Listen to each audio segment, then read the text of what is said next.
हरियाणा में बीजेपी की बम्पर जीत के बाद अब एक नाम जो सबसे ज्यादा सामने आ रहा है या राजनीति में अभी सबसे ज्यादा उछाला जा रहा है वो है योगी आदित्यनाथ का। हर टीवी चैनल पर या हर सोशल मीडिया प्लेटफॉर्म पर हरियाणा चुनाव के बाद सबसे बड़ा जो नाम अभी सुनने के लिए मिल रहा है किसी भी नेता का वो है योगी आदित्यनाथ का, क्योंकि हरियाणा चुनाव में बीजेपी की जीत का सबसे बड़ा श्रेय जो है वो योगी आदित्यनाथ को कहीं ना कहीं जाता है। ऐसा इसलिए क्योंकि प्रधानमंत्री नरेंद्र मोदी से ज्यादा रैलियां जो है योगी आदित्यनाथ ने की और जहां जहां रैलियां की हैं वहां वहां पर जीत भी हासिल हुई है। यानी कि हरियाणा की अगर हम बात कर लेते हैं तो 60% तक जहां जहां रैलियां हुई, जहां जहां जनसभाएं हुई, जहां योगी आदित्यनाथ ने अपनी बातें रखी हैं, वहां पर 60% ऐसे इलाके हैं जहां पर प्रत्याशी जीते हैं।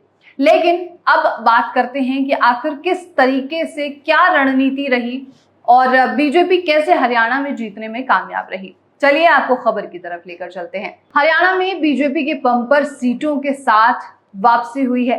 बीजेपी ने 90 में से 48 सीटों पर जीत हासिल की है, जबकि कांग्रेस 10 साल बाद भी अपने वनवास को खत्म नहीं कर पा रही है।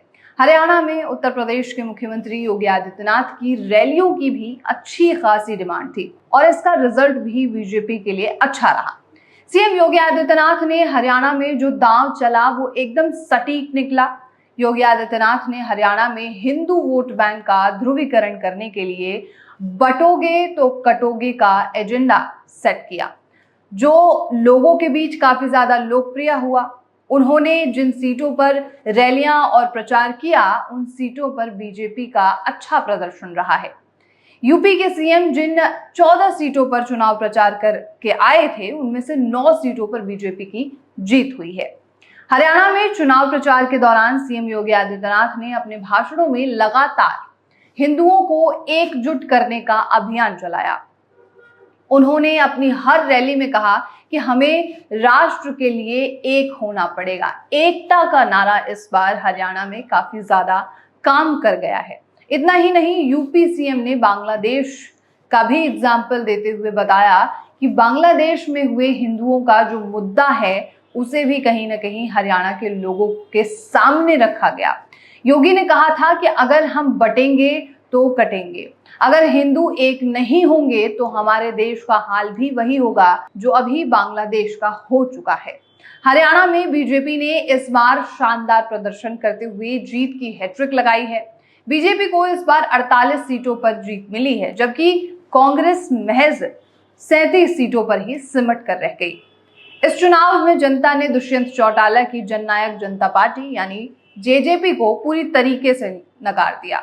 इसके अलावा इंडियन नेशनल लोक दल यानी कि INLD का इस बार ठीक प्रदर्शन रहा है। राज्य में 3 निर्दलीय उम्मीदवारों की भी जीत हुई है। इनमें हिसार से सावित्री जिंदल, गन्नौर से देवेंद्र कथान और बहादुरगढ़ से राजेश जुन भी जीते हुए हैं।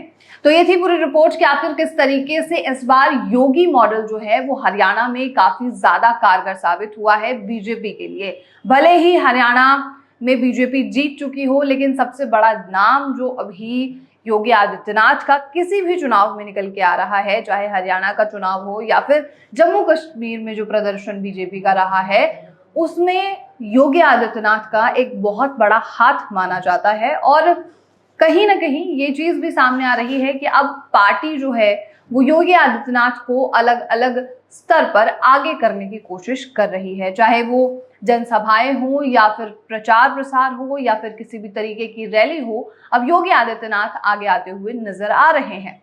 और साथ ही आम आदमी पार्टी के प्रमुख जो अरविंद केजरीवाल ने दावा किया था कि चुनाव के बाद योगी आदित्यनाथ को हटाया जा सकता है या हटाएंगे, इन तरीके के दावों को कहीं ना कहीं ये सारी चीजें, ये एक्शंस खोखला साबित करती हुई नजर आ रही हैं। बहरहाल हरियाणा चुनाव और जम्मू कश्मीर के चुनाव तो हो चुके हैं।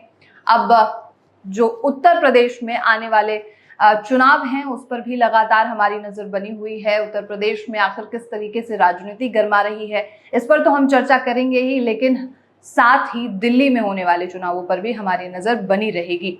तो आप ऐसी रिपोर्ट्स के लिए हमारे चैनल के साथ यूं ही बने रहिए। क्या आप भी किडनी की समस्या से परेशान हैं? क्या आपको भी डायलिसिस या ट्रांसप्लांट बोल दिया गया है? क्या आपका भी क्रेटनाइन बढ़ा हुआ है? क्या डायलिसिस आप करा रहे हैं या आपको ट्रांसप्लांट एडवाइस कर दिया गया है? तो समय आ चुका है आयुर्वेद की शरण में आने का और अपनी पैथी को बदलने का। यदि आप इन सब में से किसी भी चीज से पीड़ित हैं तो आप हमारे हॉस्पिटल और हमारे क्लिनिक्स पर आकर हमारे डॉक्टर्स से, जो किडनी के लिए काफ़ी सारे पेशेंट्स देखने का एक्सपीरियंस रखते हैं, उनसे आके मिल सकते हैं और उनसे अपनी बीमारी के बारे में जान सकते हैं। मेडिसिन, डाइट, गाइडलाइंस, एक्यूप्रेशर, योग, सब चीज़ें हमारे डॉक्टर्स आपको अच्छे से एक्सप्लेन करेंगे, जिससे आपको आपकी बीमारी को जीतने में बहुत मदद मिलेगी। अभी कॉल करें 8800222369।